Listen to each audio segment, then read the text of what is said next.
Hello students, आज के editorial का टॉपिक है China India and promise of the power of two. को आप कनेक्ट कर पाएंगे GA 2 में IR का जो पोर्शन है इंटरनेशनल रिलेशन, उससे कनेक्ट कर पाएंगे। 2023 जो है वो इंडिया के लिए काफ़ी इम्पोर्टेंट रहा है और इंडिया जो है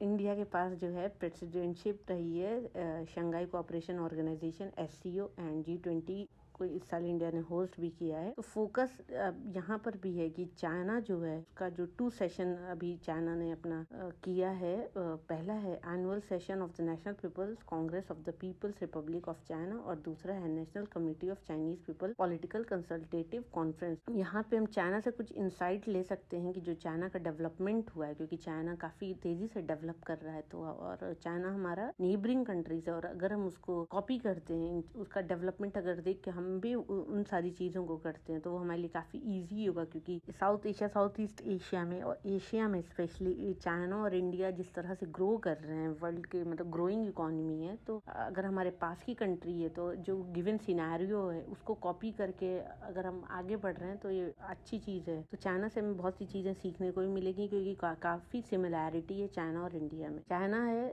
एडवांस कर रहा है मॉडर्नाइजेशन की तरफ हर फ्रंट में, सारे ही फ्रंट पे, और जो उसका पाथ है मॉडर्नाइजेशन का वो बेस्ड है चाइना की प्रैक्टिसेस पर, जो कि फोकस है हाई क्वालिटी डेवलपमेंट की तरफ। इसका मतलब ये है कि जो मॉडर्नाइजेशन है वहाँ की पॉपुलेशन, जो वास्ट पॉपुलेशन जो चाइना की है, ह्यूज पॉपुलेशन। चाइना पहले सबसे ज्यादा पॉपुलेटेड कंट्री था और अभी रिसेंट में इंडिया सबसे ज्यादा पॉपुलेटेड कंट्री है। तो पॉपुलेशन के लेवल पे भी दोनों कंट्रीज जो है वो काफी हद तक सेम है। और जो कॉमन प्रॉस्पेरिटी फॉर ऑल जो चाइना की पॉलिसी और मटीरियल या कल्चरल एथिकल एडवांसमेंट को लेकर या हार्मनी है वहाँ की ह्यूमैनिटी और नेचर को लेकर, और एक पीसफुल डेवलपमेंट जो है वो किसी भी कंट्री के ग्रोथ के लिए प्रीरिक्विजिट होता है। तो ये सारे तो स्पेल हैं न्यू अपॉर्चुनिटीज को लेकर, और सारी जो कंट्रीज हैं वर्ल्ड में और स्पेशली जो नेबरिंग कंट्रीज हैं वो इस तरफ ये सारी अपॉर्चुनिटी, नई नई अपॉर्चुनिटीज को देख रही हैं। तो इंडिया को भी इस तरफ कैसे बढ़ना है, कैसे आगे जाना है और किस तरह से ग्रो करना है, और चाइना से कैसे चीजें, मतलब उसकी जो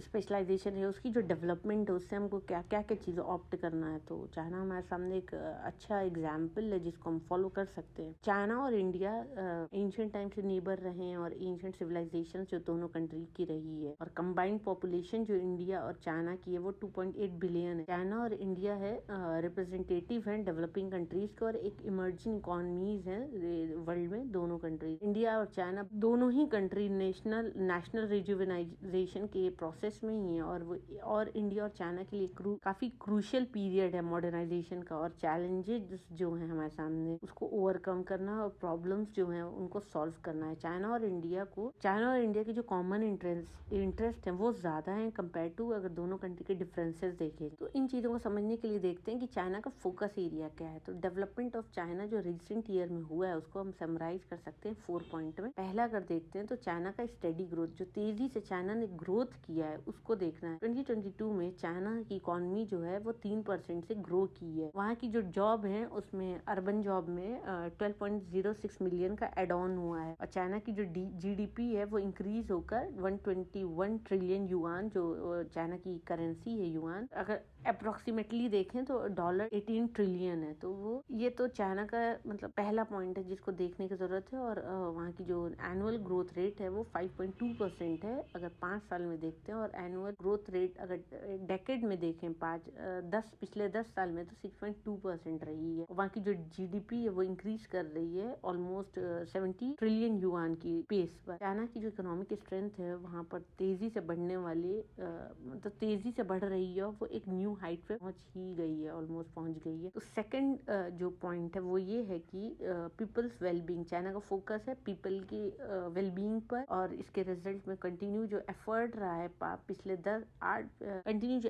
है पिछले 8 सालों से चाइना की हिस्टोरिकली रिजॉल्व किया है। चाइना ने अपनी जो एब्सोल्यूट पॉवर्टी है जो वहाँ की को रिजॉल्व किया, पॉवर्टी को कम किया, गरीबी को कम किया, और लगभग 100 मिलियन जो रूरल रेसिडेंट थे वो पॉवर्टी से निकल पाए हैं। 70% से भी ज़्यादा जो गवर्नमेंट एक्सपेंडिचर रहा है वो इन चीज़ों को इंश्योर करने में रहा है कि वहाँ के लोग जो हैं वो सही तरह से रहें, गरीबों को। और basic old age insurance cover वहाँ की गवर्नमेंट ने प्रोवाइड कराया है 1.05 बिलियन पीपल को। फर्दर वो इंक्रीज होकर उसमें इंक्रीमेंट हुआ है 140 मिलियन का। लिविंग स्टैंडर्ड जो है वहाँ के लोगों का वो विटनेस उससे हम देख सकते हैं कि वो इम्प्रूव हो रहा है वो भी फर्दर। थर्ड पॉइंट है ओपनिंग अप। 2022 में चाइना की जो टोटल वॉल्यूम ऑफ ट्रेड जो रहा है वो एक्सीड किया 40 ट्रिलियन युआन से। जो भी रहा उससे 40 ट्रिलियन युआन बढ़ गया। और रजिस्टरिंग वहाँ की जो एनुअल ग्रोथ रेट जो है रजिस्टर किया उन्होंने चाइना ने 8.6%। चाइना का एक्चुअल जो फॉरेन कैपिटल है वो भी बढ़ गया 8%। और कंट्री अब भी टॉप डेस्टिनेशन है फॉरेन इन्वेस्टर का। और ओवरऑल जो वहाँ के टैरिफ लेवल जो है वो लगातार कम हो रहा है। तो कम होकर वो 9.8% से 7.4% हो गया, जिससे चाइना ने आउटसाइड वर्ल्ड के लिए अपने आप को खोल लिया और इवन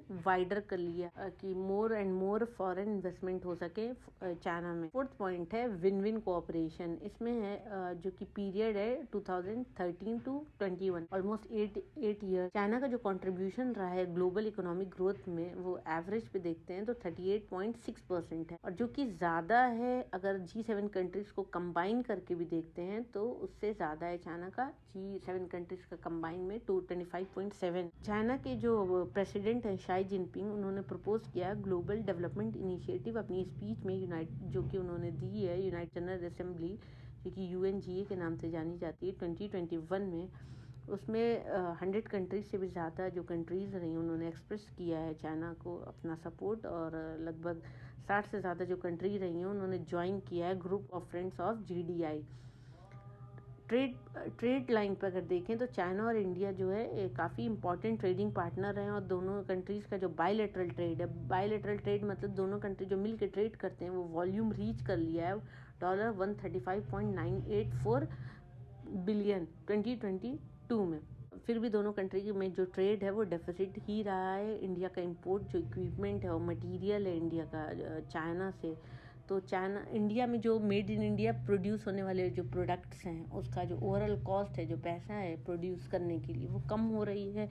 और इससे इंडिया की जो डाउन स्ट्रीम इंडस्ट्रीज़ हैं, छोटी छोटी इंडस्ट्रीज़ हैं और जो कंज्यूमर्स हैं उनको फ़ायदा मिला है। और ये इन्हांस किया इंडिया की कॉम्पिटिटिवनेस को। इंडियन एक्सपोर्ट मार्केट में इंडियन जो एक्सपोर्ट करती है कंट्रीज़ को, वहाँ पे इंडिया की कॉम्पिटिटिवनेस बढ़ी है।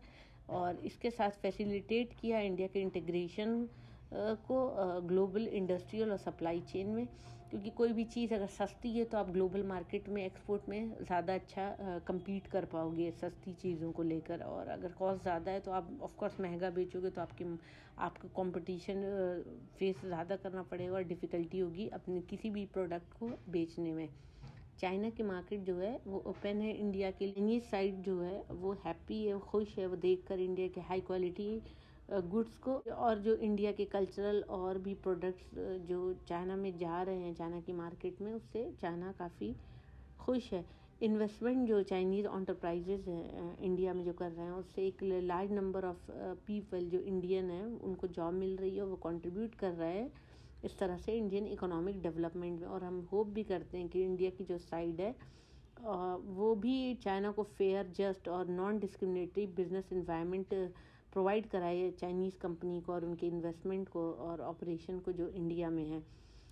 और वे फॉरवर्ड है। और समराइज अगर करेंगे तो ये है कि फैसिलिटेटिंग एन एशियन सेंचुरी। इसका मतलब क्या है समझते हैं। इंडिया के जो एक्सटर्नल अफेयर मिनिस्टर हैं S जयशंकर, चाइना के फॉरेन मिनिस्टर हैं किंग गांग, उन्होंने कहा कि डेवलपमेंट और रिविटलाइजेशन ऑफ चाइना और इंडिया जो होगा वो बूस्ट करेगा फोर्स ऑफ डेवलपिंग कंट्रीज़ को। और इससे चेंज होगी डेस्टिनी थर्ड वर्ल्ड कंट्रीज़ की और पॉपुलेशन की, और जो फ्यूचर बेयरिंग एशिया जो होगा और उसके बियॉन्ड। और इसको जयशंकर ने भी एक्सप्रेस किया 2022 में कि एशियन जो सेंचुरी होगी वो स्टार्ट होगी चाइना और इंडिया जब मिल के काम करेंगे, मिल के आगे बढ़ेंगे। और चाइना की जो चाहत है स्ट्रेंथन करना अपने कम्युनिकेशन को, कोऑर्डिनेशन को इंडिया से और उसके पार्टनर बनना और मॉडर्नाइजेशन के पाथ पे चलना और सेफ गार्ड करना एक दूसरे के लेजिटिमेट राइट्स, कॉमन इंटरेस्ट को,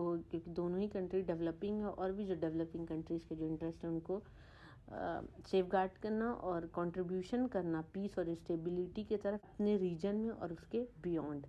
तो अगर चाइना और इंडिया हैंड इन हैंड अपनी पॉलिसीज़ लेकर चलते हैं और एक दूसरे से कोऑपरेट करते हैं तो इंडिया और चाइना दोनों ही कंट्री को इससे बेनिफिट होगा और हमारा ट्रेड भी बढ़ेगा, इकोनॉमिक लेवल पर भी बेनिफिट होगा, पॉलिटी लेवल पर भी हम अच्छे फ्रेंड बनेंगे तो उससे भी फ़ायदा होगा। तो ये था आज का एडिटोरियल का analysis. Thank you for watching my video. Please share, like and subscribe.